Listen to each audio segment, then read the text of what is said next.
আপনারা দেখছেন পশ্চিমবঙ্গের জনপ্রিয় নিউজ পোর্টাল চ্যানেল ভারত বিকাশ নিউজ এক্সপ্রেস।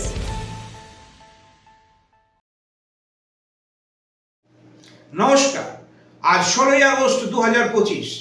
আমি শ্রী সুভাষ শাস্ত্রী প্রতিদিনের রাশিফল নিয়ে উপস্থিত থাকছি পশ্চিমবঙ্গের জনপ্রিয় ইউটিউব নিউজ চ্যানেল ভারত বিকাশ নিউজ এক্সপ্রেসে।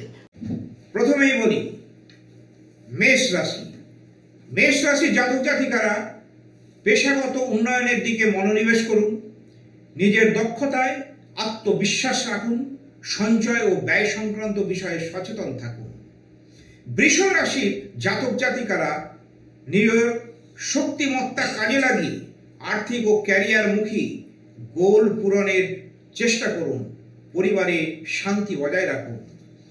মিথুন রাশির জাতক জাতিকারা যোগাযোগের আত্মবিশ্বাস থাকবে, ব্যবসা বা কাজে সাফল্য আসতে পারে, তবে সাবধান থাকা প্রয়োজন।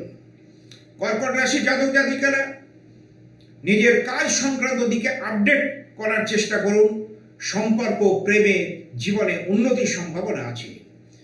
সিংহ রাশির জাতক জাতিকারা পেশাগতভাবে নিজের নেটওয়ার্ক তৈরি করুন, সুযোগ আসতে পারে, পরিবারের সঙ্গে সময় কাটালে ভালো থাকবে।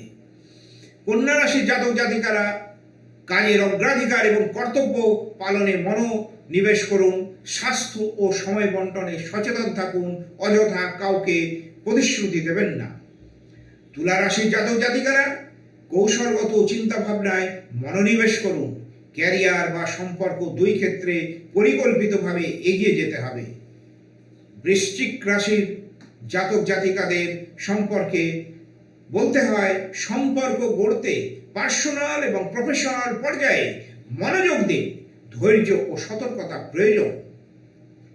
ধনুরাশি জাতক জাতিকারা নিজেদের ওপরে যত্নবান হন, নিজের জন্য সময় দিন, মানসিক ও শারীরিক স্বাস্থ্যের দিকে নজর দিন, কাজের চাপ সামলাতে হবে। মকর রাশির জাতক জাতিকারা সুপরিকল্পিতভাবে নিয়ন্ত্রিতভাবে কাজ করুন, নিজের পারদর্শিতার গুরুত্ব নিজে বুঝুন, পারিবারিক দায়িত্ব সচেতনভাবে পালন করুন। কুম্ভ রাশির জাতক জাতিকারা পরিবর্তনের সাথে খাপ খাওয়াতে হবে, নূতন আইডিয়া গ্রহণ করলে পরিবেশের এবং নিজের কাজের পরিবেশের উন্নতি হতে পারে। মীন রাশির জাতক জাতিকারা শান্তিপূর্ণ সম্পর্ক ও আর্থিক উন্নতির সম্ভাবনা দেখা যায়, মনোযোগ দিন স্বাস্থ্য ও মানসিক স্থিতিশীলতায়। নমস্কার। আমি ডক্টর নির্মল চট্টোপাধ্যায়, স্টার্লিং হসপিটালের manager. On behalf of doctor Swarnabar Roy director, আমি ডক্টর দীপ্তেন ঘোষ ডাইরেক্টর। আমি স্টার্লিং হসপিটাল থেকে একটু বলতে চাই যে স্টার্লিং হসপিটাল 2015 সাল থেকে শুরু হয়েছে। একটা মাল্টি স্পেশালিটি হসপিটাল, এখানে সব ধরনের ফেসিলিটি হসপিটালে হয়। ধরুন মেডিসিন আছে, মেডিসিন আমাদের আইসিইউ আইটিইউ আছে, তার সঙ্গে orthopaedic, gynaecology, surgery, paediatric, NICU, total facility যেমন একটি মাল্টি স্পেশালিটি হসপিটালে থাকে সেই ফেসিলিটি আমাদের এখানে আছে। আমাদের এখানে সব ধরনের ডাক্তারবাবু আছে, যেমন কার্ডিওলজিস্ট আছেন, মেডিসিনের ডাক্তারবাবুরা আছেন, সার্জন আছেন, গাইনোকোলজিস্ট আছেন, অর্থোপেডিক্স আছেন, ভ্যারিয়াস অফ ডক্টর যারা রেপুটেড ডক্টর আসানসোলের, তারা এখানে এসে প্র্যাকটিস করেন এবং আমাদের আইপিডি সার্ভিস দেন।